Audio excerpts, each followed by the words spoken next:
Preview. Beliau adalah Bapak Akrom, herbalis dan sekaligus terapis ya. Assalamualaikum Pak Akrom. Waalaikumsalam warahmatullahi wabarakatuh. Sehat ya Pak Akrom ya untuk hari ini ya. Alhamdulillah. Sudah makan siang Pak Akrom? Alhamdulillah sudah. Sampun nih. Pakai apa tadi? Sayur apa? Sayur apa mungkin pakai sambal gitu ya. Kalau di sini tuh bapak-bapak dan ibu-ibu sukanya tuh pakai kulup itu loh Pak Akrom. Jadi sambal toh terus ditutulnya sama kulupan gitu loh. Sama tempe gitu biasanya kesukaannya bapak-bapak dan juga ibu-ibu. Oke Pak Akrom, kita akan akan membahas tentang Mahameru Pro Matupait ya. Di situ Mahameru Pro Matupait bisa juga menurunkan kadar kolesterol. Nah, kadang orang itu juga bingung sebenarnya kolesterol sendiri apa sih? Dan fungsi dari kolesterol sendiri untuk tubuh itu apa? Kalau kebanyakan kolesterol bagaimana? Kalau kekurangan kolesterol apa gimana? Dan kolesterol sendiri itu apa? Silakan Pak Akrom. Kolesterol menika memang istilahnya diproduksi oleh tubuh ya. Itu sekitar 60% itu memang diproduksi. Gitu ya. Karena memang dia nanti fungsinya untuk membantu kinerja organ-organ yang lain. Bisa untuk metabolisme itu pembakaran. Jadi kita bisa bertenaga itu karena si kolesterol juga yang mempengaruhi sel untuk membakar nutrisi yang ada. Sehingga nanti dia akan bisa menghasilkan tenaga, terus yang kita rasakan anget di badan, terus kita bergerak itu lebih mudah. Nah, kolesterol itu walaupun kita tidak makan makanan yang mengandung kolesterol akan tetap diproduksi karena dia mempengaruhi juga enzim-enzim dan hormon yang ada di tubuh kita. Di mana hormon dan enzim itu adalah satu kesatuan dalam tubuh kita yang menyebabkan kita itu bertumbuh dan berkembang. Nah, kalaulah tidak ada kolesterol, ya kita nggak akan bisa hidup dengan enak. Gitu ya. Ya. Nah, kolesterol sendiri itu terbagi menjadi dua. Kolesterol orang mengenalnya dengan kolesterol jahat dan kolesterol baik. Sebenarnya kalau dibilang jahat dan tidak jahat atau yang baik itu ya menurut saya ya kurang pas juga sih. Karena memang pada dasarnya dua-duanya memang diperlukan oleh tubuh. Cuman prosentasenya di sini kalaulah tidak sesuai yang dimaui tubuh itu terjadi gangguan nantinya. Nah, kolesterol yang dikenalkan masyarakat itu istilahnya sebenarnya LDL dan HDL. LDL itu low density lipid. Nah, jadi densitasnya, kerapatannya itu rendah. Jadi dia disebut juga sebagai lemak jenuh. Karena sudah jenuh ya gimana sih? Ya, contohnya ini, kalau gula dicampur air 100 cc, ditambahi gula itu 1 on, ditambahin lagi kan manisnya ya tetap nggak meningkat. Tapi makin kental. Makin kental. Ya, itu kan sudah jenuh berarti. Betul. Dan nanti tidak bisa larut lagi. Gulanya itu di bawah tetap aja mengkristal. Ya kan? Nah, itu namanya sudah jenuh. Nah, lemak yang jenuh kayak begini ini yang tidak bisa diurai lagi nanti. Sulit ya. Bukannya nggak bisa tapi lebih sulit dibanding dengan HDL. Nah, kalau HDL itu high density lipid. Nah, densitasnya itu sangat tinggi, dia mudah dipakai oleh tubuh sehingga dia nanti kalaulah kita bergerak dia tuh lebih mudah untuk dipakai ya, dalam artian untuk membantu metabolisme tadi. Nah, kemudian ada juga yang dikenalkan oleh dokter itu selain dua hal itu ada yang disebut triglycerid atau orang suka menyebutnya TG. Ya, itu dikenalkan sebagai kristalnya kolesterol. Nah, ini yang berbahaya itu sebenarnya di TG-nya. Di TG-nya ini ya, Pak tapi cuman pemeriksaannya harus di laboratorium. Kita nggak bisa beli alat kecil itu ya. Yang alat kecil itu kan cuman kolesterol gitu aja. Yang kecil yang biasa dipakai itu? Ya, itu cuman kolesterol total. Istilahnya kolesterol total itu antara LDL dan HDL itu jadi satu. Jadi kita nggak tahu prosentasenya. Yang seharusnya prosentasenya itu lebih tinggi HDL-nya. Nah, kalaulah ya sekitar 60-40 ya. 40-nya itu LDL, HDL-nya harusnya 60. Tapi kalau nanti 50-50 itu tubuh kita sudah kacau.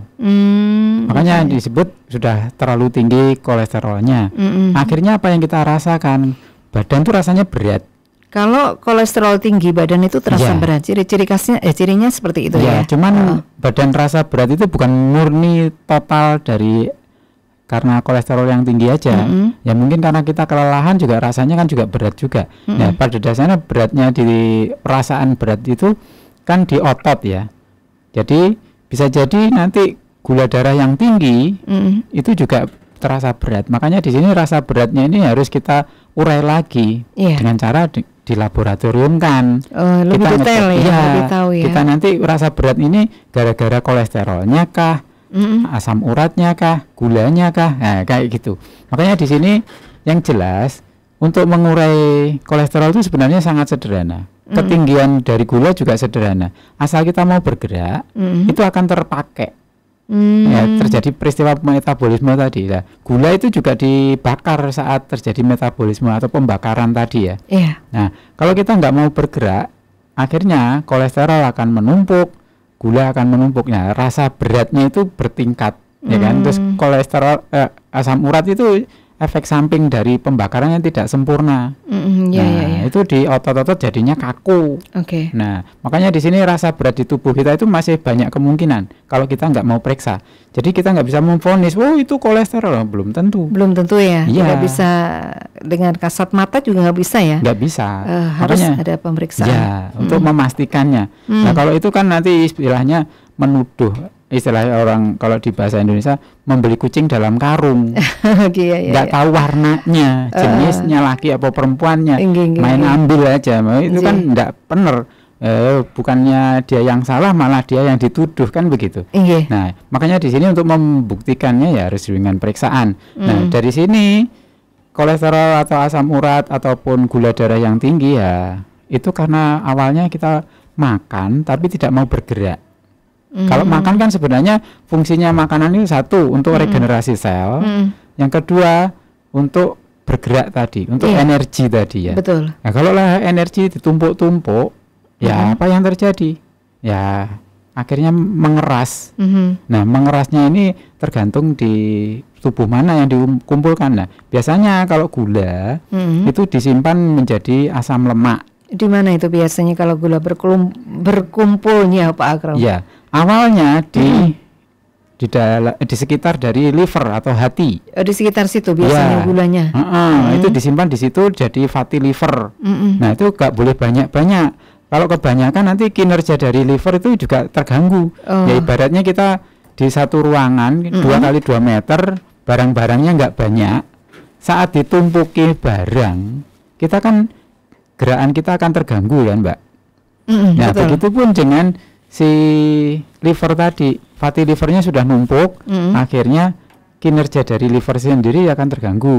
Nah, akhirnya kalau gitu perlulah kita konsumsi makanan untuk membongkar itu.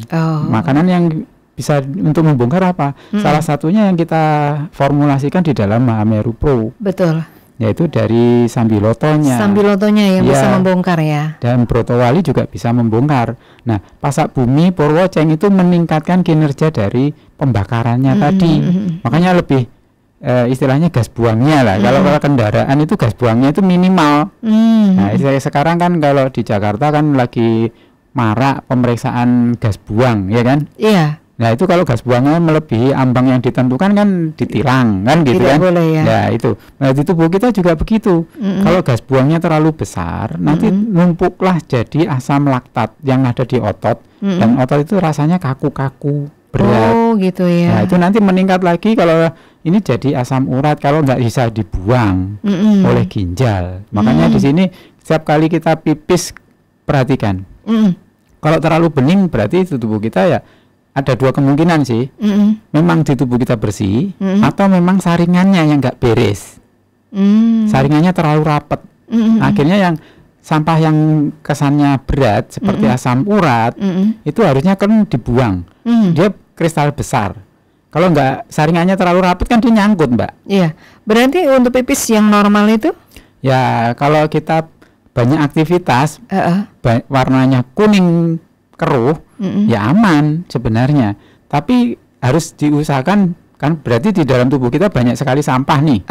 Kalau nggak segera didorong keluar, ya nanti numpuk di ginjal. Makanya gitu. Pipis baru bangun itu perhatikan. Kalau perlu ditampung di gelas yang bening atau di wadah plastik yang bening pokoknya ya. Diamkan 4 sampai 5 jam. 3 jam sebenarnya sudah bisa. Di situ nanti kalau nggak ada endapan, berarti saringan di tubuh kita itu terlalu rapat. Yang seharusnya kan dalam semalam kan tubuh kita bersih-bersih nih, Mbak. Coba kalau nyapu kok nggak ada yang dicikrak, ya berarti kan sapune kuwi nggak rapet ya istilahnya, nggak dorong sampahnya bisa keluar, kumpul. Nah gitu lah. Makanya di sini nih saringan di dalam ginjal itu bermasalah kemungkinan besar. Makanya di sini daya dorong untuk membuang sampai di coba jenengan lek ngayak, lek ora digoyang-goyang kan ora ceblok. Gitu. Berarti dorongan dari atas kan gitu ya. Nah, makanya pipis itu kalau kita kurang minum, saringan kita tuh ya kayak diem tadi. Yang disaring itu ndak jatuh. Nggak kebuang. Makanya kesannya bening. Makanya bening itu ada kedua kemungkinan, saringannya terlalu rapat atau memang di tubuh kita memang cukup bersih. Makanya di sini ya kita harus berpikiran yang ini aja lah. Memperhatikan minumnya dulu. Dalam 24 jam kita cukup minum apa enggak. Kalau kita kurang minum kok bening, ya itu bahaya. Tapi kalau cukup minum bening ya wajar. Kayak baju kalau dibilas 2 kali sama 3 kali kan ketiga kalinya kan lebih bening. Nah betul. Itu makanya kalau minumnya kurang, pipisnya bening, bahaya. Pertanda tidak keluar sampahnya. Nah itu nanti kolesterol asam uratnya numpuk berarti. Numpuk ya. Gitu. Jadi harus diwaspadai. Dan untuk yang terkena kolesterol tadi, bahaya dari kolesterol itu sendiri apa Pak Akrom? Nah kalau sudah menumpuk biasanya timbul sakit apa itu? Penumpukannya itu sebenarnya yang awalnya tadi kan yang asam lemak tadi ya. Kalau kondisi masih belum diubah jadi kolesterol itu asam lemak, numpuknya kan awalnya di liver ya. Nah kemudian kalau di situ sudah penuh gudangnya, kan dikirimnya kemana-mana ke seluruh tubuh. Nah karena gula darah juga tinggi, nah gula darah itu kan mudah sekali mengkristal. Akhirnya melukai dinding pembuluh darah yang harusnya licin, kena luka di baret. Nah baretannya ini sebenarnya yang untuk melapisinya tuh ya si kolesterol tadi. Kolesterol yang baik tadi ya. Yang baik tadi. Ya ibaratnya kolesterol baik itu semen. Semen kan halus ya Mbak. Iya. Kalau pasir kan lebih kasar daripada semen. Betul. Nah yang nempel harusnya HDL. Karena HDL-nya kurang ya diuruk sama si pasir ya. Si pasirnya HDL-nya tadi kurang, jadi dicampur sama LDL jadinya kan kasar. Nah begitu kasar kena luka lagi karena kan gula, kebanyakan gula, akhirnya ditumpuin lagi. Ya kayak jalanan di tempat kita ini kan, coba lihat. Kalau jalan berlubang dilapisi pasti kan lebih tinggi. Akhirnya gerenjel. Nah, itu ditumpui lagi, akhirnya kan kayak polisi tidur istilahnya ya kan, kayak diganggang itu. Nah, kalau itu terjadi pas kecepatan tinggi kan membuat bahaya. Kalau kendaraan lah, darah itu kalau kecepatan tinggi kan dia nanti makin hebat. Pipisnya tidak begitu lancar ya. Apa karena banyak duduk? Padahal untuk minumnya mungkin masih cukup kurang. Banyak ya. Kalau minum ya dihitung. Cara menghitung minum kebutuhan kita standarnya ya. Berat badan kita dikalikan 30. Jadi berat badan tanpa ditulis kilogramnya, kalau taruhlah 50 ya. Nggak usah disebutkan kilogramnya, nanti dikalikan 30 mili. Nah berarti kan 1.500 mili jatuhnya. Nah itu 1,5 liter. Itu dalam 24 jam standarnya orang yang berat badannya 50 kg. Saat dia ada aktivitas, perkaliannya bukan 30 tapi 40. Jadi kalau 40 kali 50 kan 2.000. Nah 2.000 berarti 2 liter. Nah dengan berat badan 50 atau 55 itu kan paling tidak ya nanti minumnya kan 2,5 liter. Nah kalau itu sudah dipenuhi, pipisnya tersendat, nah ini yang perlu dipertanyakan. Dalam arti pipisnya nggak sering, nggak banyak, nggak bancar, ya itu perlu dipertanyakan. Ini air mampir kemana? Kalaulah tidak berkeringat. Tapi kalaulah berkeringat bisa jadi nggak jadi pipis tapi dirupakan jadi keringat. Kalau kita panas gini kan kita jarang pipis, Mbak. Iya. Jadi keringatnya Jadi yang luar keringat, biasa. betul. Nah, makanya di sini ya aman-aman aja kalau lah memang berkeringat banyak. Tapi kalau lah nggak berkeringat, ya ini yang perlu dipertanyakan, ginjalnya itu berarti saringannya kerapetan, kudunya dibuka, nggak dibuka, air masih numpuk di dalam tubuh kita. Nah, itu yang berbahaya. Nanti akhirnya jantung yang kelabakan karena komposisi air di dalam pembuluh darah itu tidak boleh lebih dari 80%. Lebih dari 80% nanti jantungnya yang berantakan kerjanya. gitu ya. Numpuk kerjanya, dia nanti kelelahan. Nah, ginjalnya dimarah-marahi sama otak. Suruh buang nggak dibuang. Ya, akhirnya fungsi ginjal yang memfiltrasi, yang membuang sampah lewat air terganggu. Nah, itu makanya di sini masih perlu suatu checking laboratorium. Tapi kalau tidak mengeluhkan apapun, ya kalau keringatnya banyak berarti ya aman-aman aja. Aman aja ya. Nah, posisi duduk itu sesekali paling tidak 1 jam atau 2 jam coba melakukan peregangan, istilahnya muntir nih boyok. Nah, duduk tegak terus boyok, baunya dipuntir, pegangan sandaran kursi. Nah, kalau ke kanan ataupun ke kiri ditahan sekiranya kurang lebih 7 hitungan, baru tegak lagi, putar ke kiri, tahan 7 hitungan, tegak lagi, terus kemudian membungkuk. Supaya apa? Kinerja dari ginjal itu tidak tertekan karena kita posisi berdiri. Nanti ginjal kita itu tegang, otot-otot sekitar ginjal tegang, akhirnya kinerja ginjal juga akan terganggu. Boyoken nih mbah-mbah biar ngarani. Yang sakit itu bapaknya, keluarnya hipertensi. Jadi sudah habis 5 botol ini Pak Akrom ya. Aturannya apakah bisa dikurangi minum madunya? Soalnya kalau minum gitu ya nanti tensinya sedikit turun begitu atau ngedrop gitu. Jadi biasanya kalau 1 hari 3 kali apakah perlu dikurangi untuk sakitnya? Karena sudah mulai enakan itu. Untuk tensinya itu ya kalaulah sudah turun, kalaulah mengkonsumsi obat penurun tensi dari dokter, untuk Mahamerunya bisa 2 kali.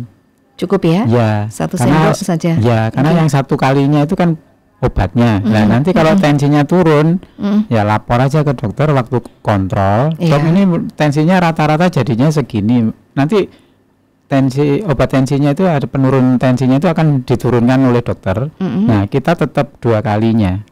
Nah, sehingga nanti harapannya semakin turun obatnya lepas, ganti yang herbalnya aja, alias Mahameru Pro-nya aja. Cuman itu tadi ya, untuk pemakaiannya bisa diturunkan juga dosisnya. Mahameru Pro ya, cukup 2 sendok, jadi pagi dan juga malam. Dan untuk mengkonsumsi madu ini Pak Akrom, apa boleh ya dibarengi dengan makan sayur ya, atau daun kelor gitu, apa bisa ya? Apa efek sampingnya gitu? Silakan. Untuk asam urat, pada dasarnya asam urat itu kan sisa dari pembakaran yang ada di otot awalnya ya. Nah, kemudian karena kita geraknya kurang atau minumnya kurang untuk mendorong, akhirnya dia menumpuklah di sendi-sendi. Nah, kalau dibarengi dengan kelor itu lebih baik, karena sifatnya kelor adalah antioksidan, oksidan di sini bisa diartikan sebagai anti racun. Anti racun. Ya. Asam urat kalau kebanyakan itu dianggap racun oleh tubuh. Makanya di sini untuk menetralisirnya perlu memang dengan konsumsi lain, walaupun dengan Mahameru Pro sebenarnya sudah bisa. Tapi itu karena jenengan sudah merasa enakan, pengennya lebih tuntas, boleh ditambahi dengan itu tadi kelor ya. Kelor ya, dengan daun kelor ya. Boleh dengan di sayur di maam mentah, di lalap monggo, di sayur dengan sayur bening monggo. Gitu, boleh ternyata ya dibarengi dengan daun kelor dan tidak ada efek samping. Tentang saraf kejepit, baru pertama sih pemakaian madu, beliau mengkonsumsi obat dari dokter.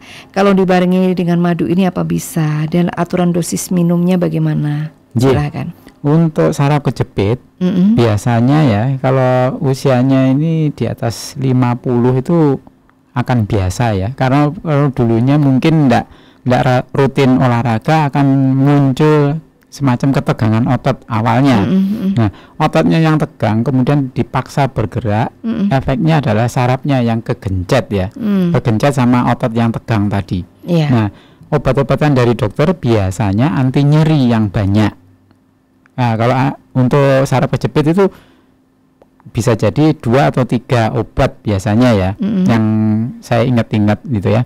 Yang satu itu biasanya anti nyeri, yang kedua adalah untuk sarafnya sendiri. Karena apa? Saraf yang nyeri itu kan bertanda dia terjepit. Nah, kalau kejepit kayak ibaratnya jalanan lagi menyempit, otomatis yang lewat kan semakin sedikit. Betul. Nah, nutrisi untuk sarafnya akan berkurang juga yang di ujung. Nah, makanya ditambahi nutrisi untuk si saraf. Yang ketiga biasanya ya untuk menetralisir rasa obat nyerinya tadi, karena obat nyeri itu kalau enggak kuat di lambung akan jadi sakit di lambung, kalaulah nanti larinya ke ginjal. Makanya di sini kalau dikonsumsi bareng dengan Mahameru Pro, kalau dari dokter itu cuma 1 kali atau 2 kali ya, di sela-selanya itu dikasih minum Mahameru Pro madu pahit. Nah, jadi dijeda ya. Dijeda 1 tidak jam. Tidak boleh bareng. Betul. Nah, di sini kemudian ditambahin lagi dengan menggerak-gerakkan pinggang. Caranya bagaimana? Salah satu cara adalah tidur telentang, kemudian ditekuk lutut satu-satu, kanan dulu baratnya ya, ditahan, dirasakan, jangan buru-buru, memang sakit betul itu. Saya juga pernah merasakannya. Nah, kemudian ditekuk lutut, ditahan, tarik napas panjang, kemudian ditekuk, ditahan, 3 kali hitungan atau nanti bertahap ya, bertambah. Nah, kalau 3 kali ya nggak kuat, kendorkan, nggak ditarik ke perut. Ya, kita pegangan kan di tulang kering atau di paha. Nah, kemudian dikendorkan, ditarik lagi sampai 3 kali, kemudian diluruskan, ganti kaki kiri.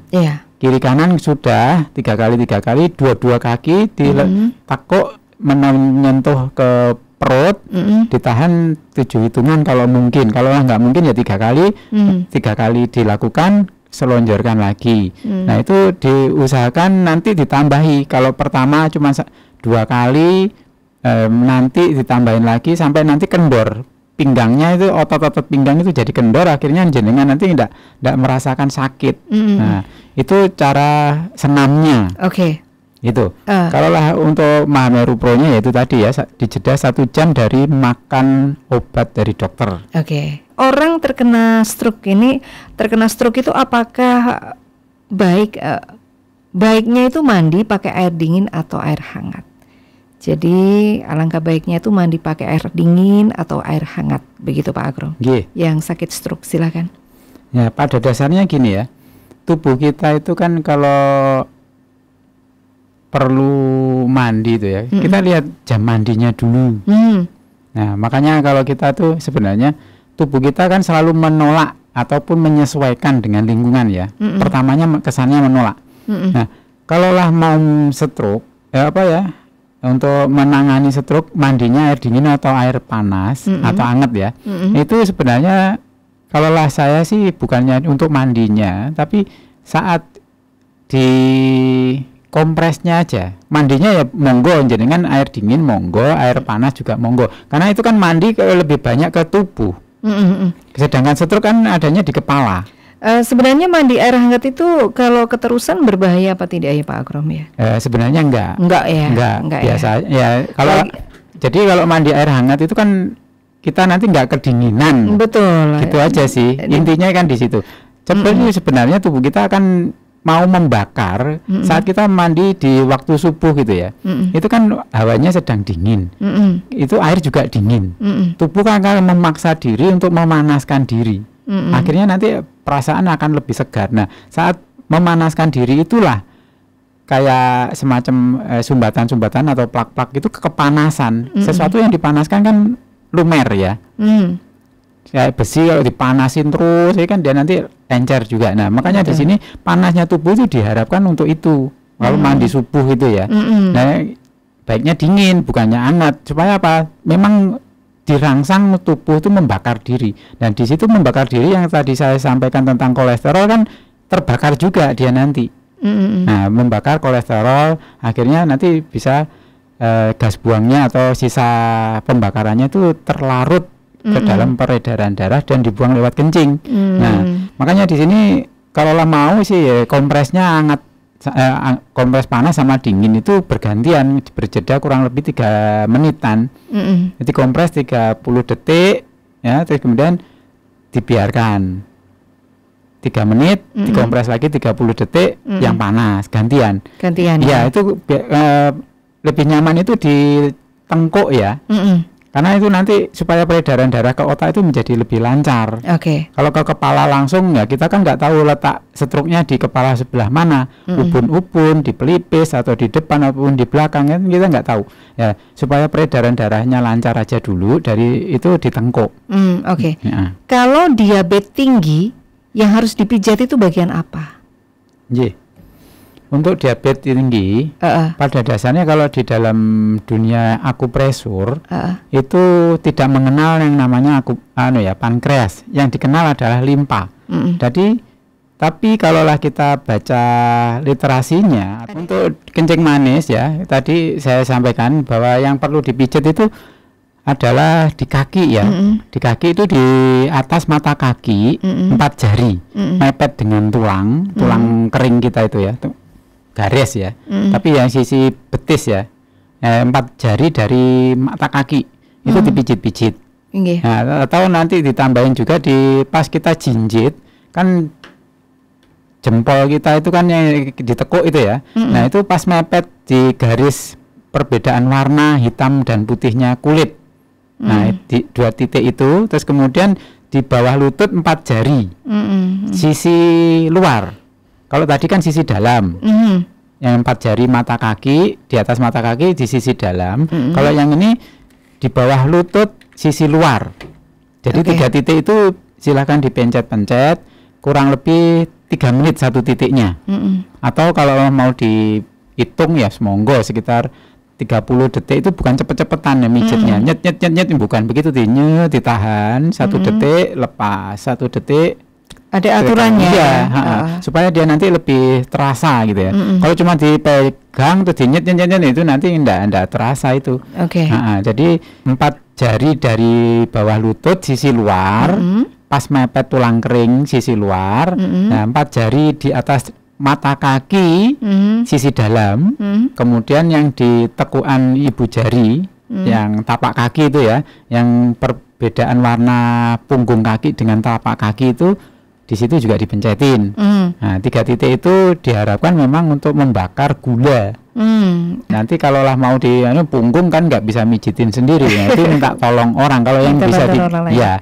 Terus kemudian biar perutnya tuh nggak terlalu begah rasanya. Biasanya orang-orang darah kencing manis, kencing manis atau diabetes yang tinggi itu perut itu kan rasanya begah. Oh gitu ya? Iya, penuh rasanya. Nah itu ditambahi. Ada hubungannya ya Pak Akrom ya? Iya. Diabetes dengan perut terasa begah ada hubungannya? Bisa ada hubungannya. Karena apa itu ya? Ya karena kekacauan dari pankreas tadi kan udah nggak mau bekerja Mbak.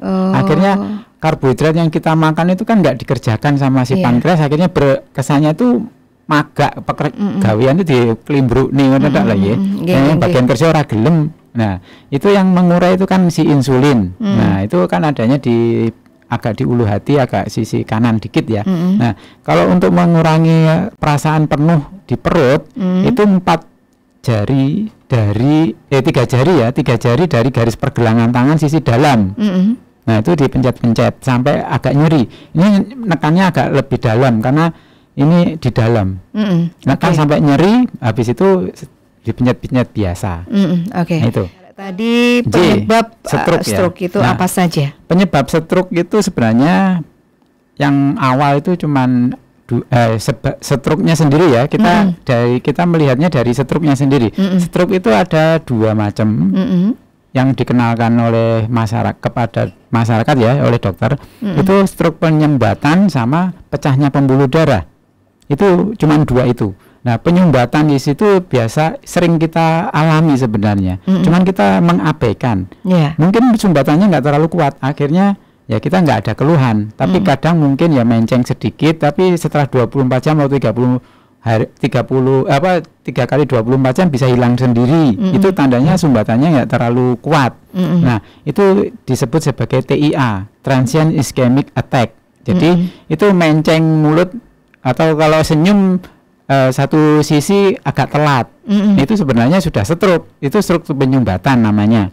Orang awam dikenalkan sebagai stroke penyumbatan. Nah, penyumbatannya kalau nggak permanen dia nanti bisa bobol sendiri atau dikasih pengencer darah dia nanti sudah bobol sendiri.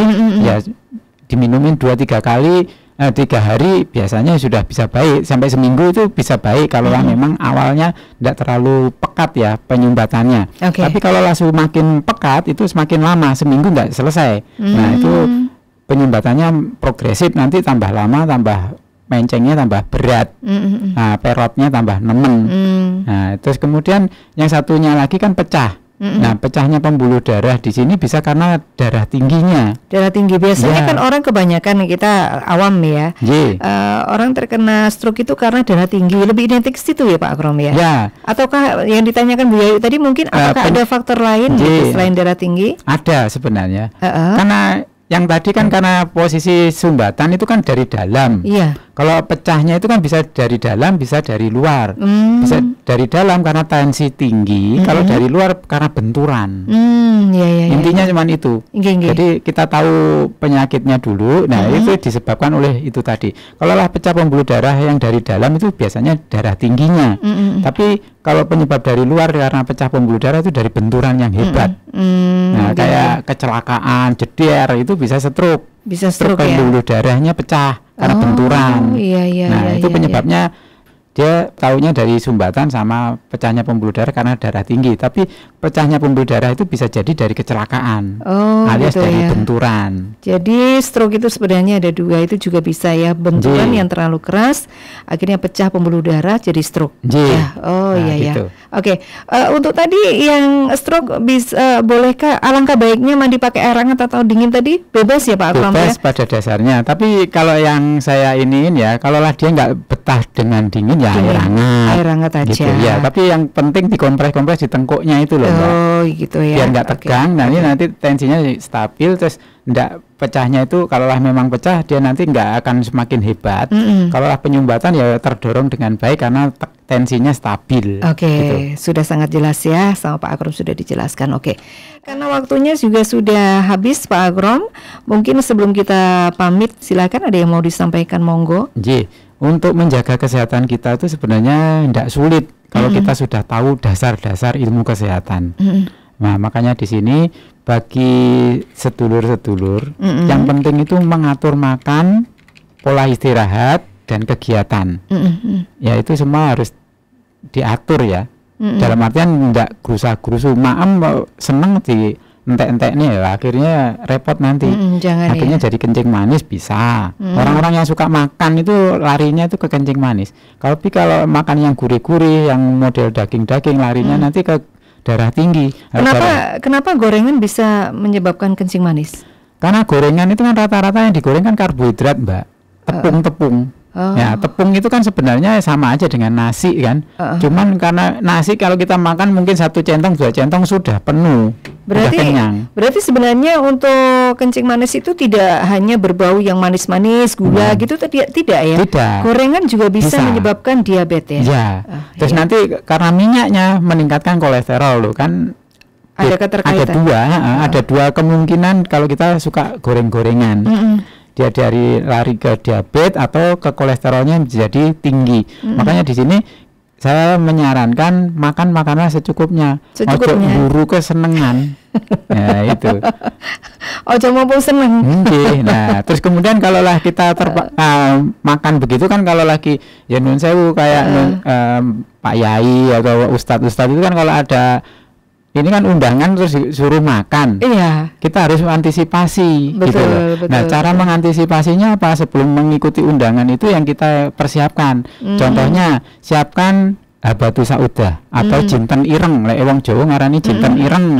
Nah, itu kalau sekarang kan dijual kapsulan ada, berupa biji-bijinya juga ada, sudah dikapsuli berupa biji atau berupa minyak. Nah, kita konsumsi itu 2 kapsul sebelum mengkonsumsi yang berat-berat tadi, dengan harapan tubuh kita akan membuang. Betul mengantisipasi. Antisipasinya. Makanya di situ Yang penting antisipasi. Oke, Pak Akrom. Ngaten rumiyin. Terima kasih untuk Pak Akrom ya penjelasannya. Sekarang Win harus pamit dari Bicara Sehat barengan dengan Mahameru Pro Matupait. Terima kasih sekali lagi untuk masukannya. Win pamit. Wassalamualaikum warahmatullahi wabarakatuh.